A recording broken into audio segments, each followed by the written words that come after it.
This is the model I have for my understanding of the origins of Christian mythology.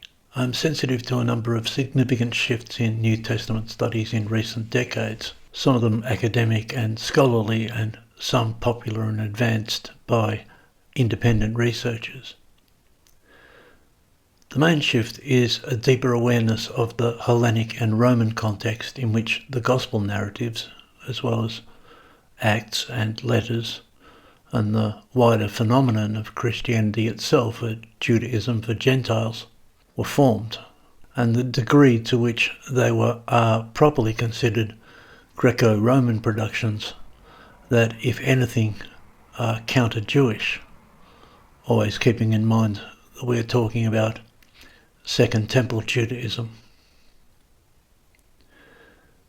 Many researchers in recent times, often dubbed radicals, have merely been engaging in restoring the fuller Hellenic and Roman context of the New Testament. I think that is a new and important trend in New Testament studies, although there is nothing really new in New Testament studies. Much of this is a revival of work first undertaken by the so-called Dutch radicals and adventurous German New Testament scholars in the 19th century.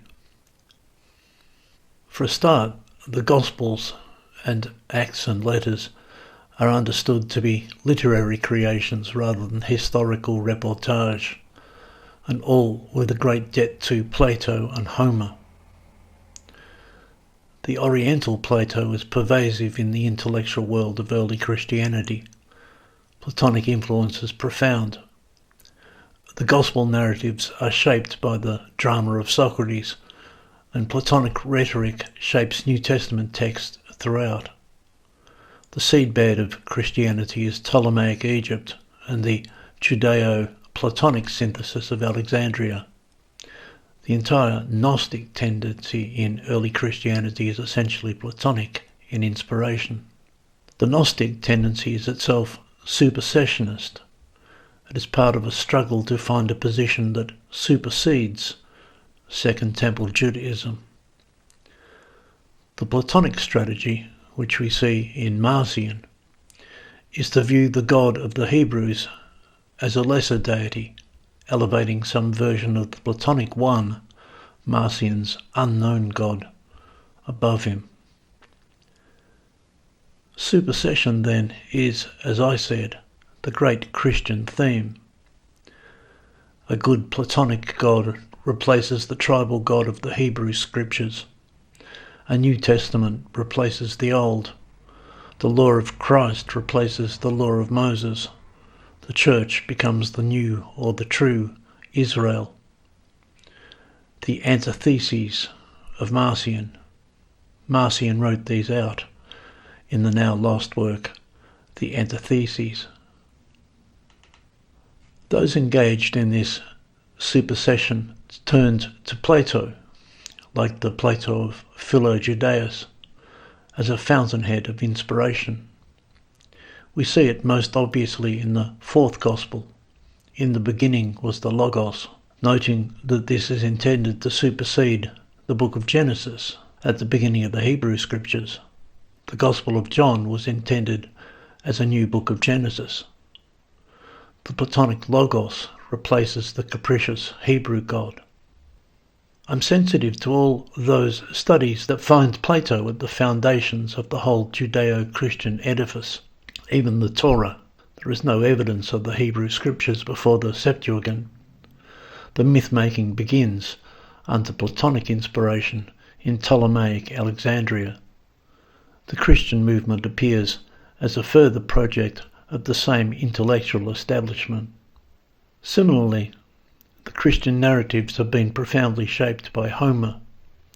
What have been taken as historical narratives are revealed to be literary creations conforming to a world of stories soaked in the Homeric epics. There have been some excellent research along these lines in recent times, restoring the Homeric literary context and exposing the high degree of literary prowess behind Christian texts. There is also the collection of theories that concerns what we might call Roman provenance, imperial influence. There is the Flavian hypothesis most notably, but others as well. They all propose that the Christian movement was under some degree of imperial influence or even sponsorship. In its context, Christianity appears counter-revolutionary. It is fostered by the Romans to neutralize zealous nationalistic messianic movements. Accordingly, the Christian narratives and Christology bears resemblance to imperial mythologies, especially those developed by the Flavians at the fall of the temple in 70 AD. There are imperial fingerprints on Christian texts and a notable dependence upon the narratives of Flavius Josephus, who is, after all, a Roman court writer. Some researchers draw attention to narrative and other parallels between Jesus and the Emperor Titus, since the Flavians appropriated Jewish messianic prophecy. There is at least a body of shared symbols, prophecies, titles, locales, narrative parallels, Christian and imperial, that needs to be explained.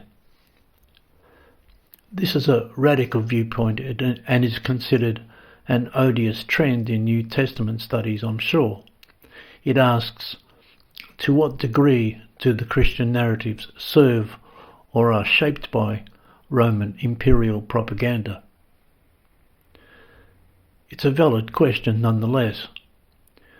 Perhaps the figure of Jesus himself, the peaceful Jew, is a Roman creation designed to negate and quell Jewish messianism, which is to say that the struggle to supersede Judaism, Second Temple Judaism, was perhaps in whole or in part from inception or by adoption a Roman imperial project. All the same, the theme of supersession is really far more natural to the later period, the mid to second half of the 2nd century, that is, after the Bar Kokhba revolt. The Flavian hypothesis would situate the myth writing in the 70s, 80s, 90s of the 1st century, concurrent with Flavian legitimation myths. This is altogether plausible, but there is no real textual evidence from the period. On the contrary, there has been a strong scholarly movement towards the view that the Gospels, and Christianity per se, only appears with Marcion in the 140s or later. The Gospel of Luke and Acts are late 2nd century. Marcion's Gospel is not an abridged Luke.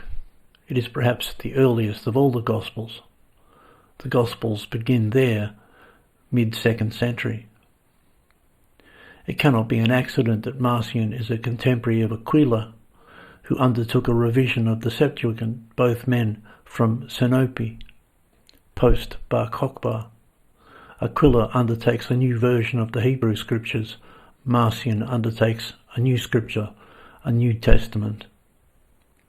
At this point, Judea is desolate. Second Temple Judaism is destroyed. This is the context in which a New Testament arises.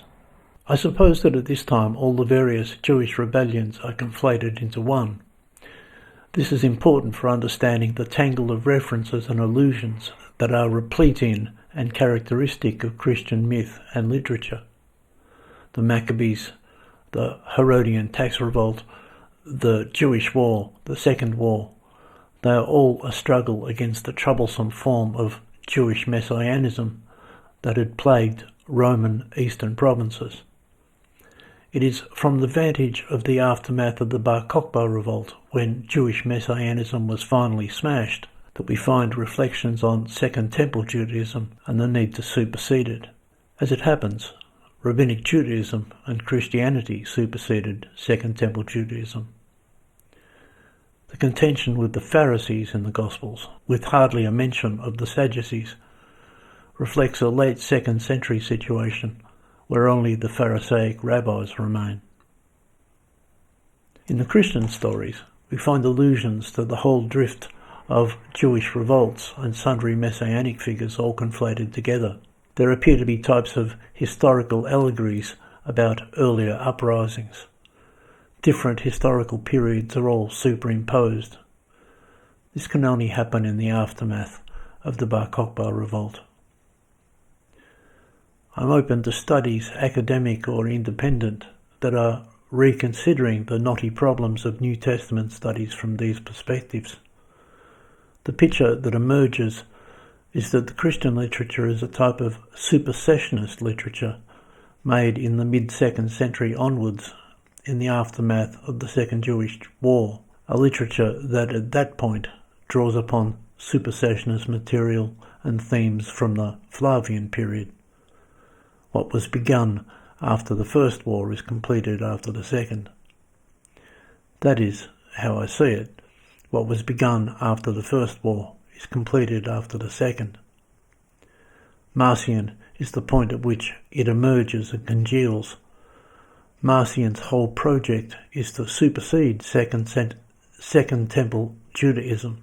He advances the Gospel narrative and the letters of Paul together, along with a very Platonic God, as the foundation for a movement to replace Second Temple Judaism, which is superseded, obsolete, discredited, defunct.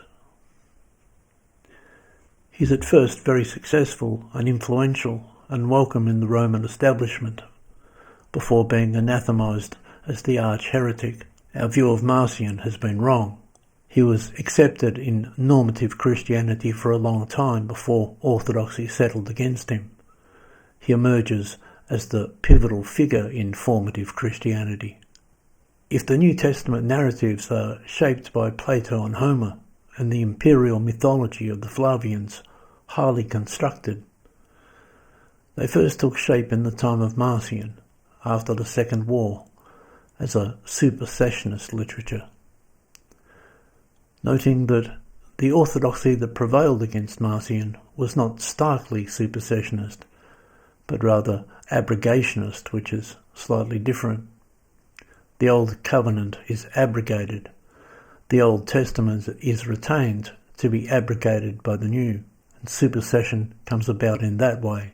The Gospel of Matthew, seen as contra-Marcion, would represent such a point of view. Supersession through prophecy rather than forfeiture. In any case, this diagram sets out the terrain in which I think highly productive studies are being made. It is a map that tries to give an account of a general trend in this area and the direction in which I see these types of study going, opening certain scenarios. I am seeing the Gospels as late literary productions, highly crafted creations infused with Plato and Homer, supersessionist in intent, written post-Bar Kokhba, at that point drawing upon the whole history of the earlier uprisings, notably the Jewish War and the imperial mythology of the Flavians. The flood of claims, rebuttals, studies, new books, fringe theories in such a fertile period as our own can be overwhelming. It is good to keep an eye on the big picture and to keep an overview. So this is an overview that tries to accommodate a range of recent investigations that I think are changing the paradigms of New Testament studies and how we think about the origins of Christianity.